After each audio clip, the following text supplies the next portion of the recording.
Howdy y'all, TJ here from the Cinemafia. I just finished the movie Shelby Oaks. Rest assured, had Bobby been with me today, there would have been urine all over the theater.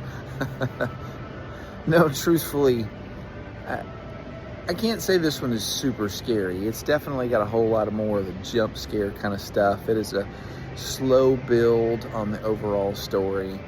It is very much a demonic story, which I don't enjoy, don't appreciate.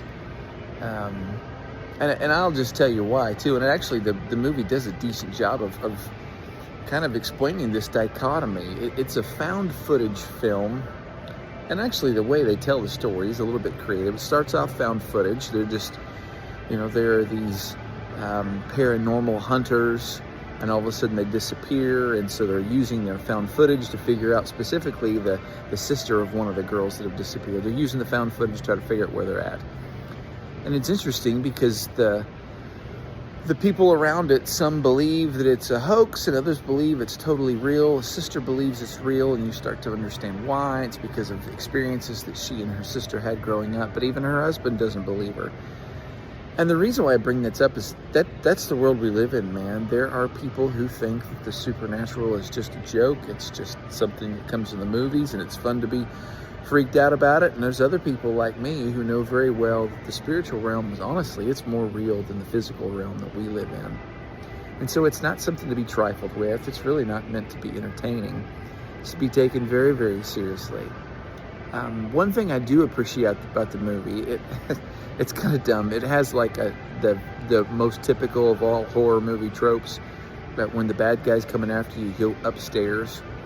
And there's just a lot of silliness. It's this single woman that's trying to take on the forces of darkness all by herself, and she's dumb enough to go do it in the dark. And there's some of that silliness, right? But I do love the fact that she is willing to risk life and limb and fight tooth and nail for the sake of her sister. And there's something to be said about that as a believer, because I believe very much in the spiritual realm. I've got to be willing to go fight, not tooth and nail, because the scriptures tell us we don't wrestle with flesh and blood, right? We use the weapons of warfare that God's given us, and I'm got to be willing to do that for my family and certainly my congregants and my students. So I'm going to give this one a 3 because I didn't particularly enjoy it.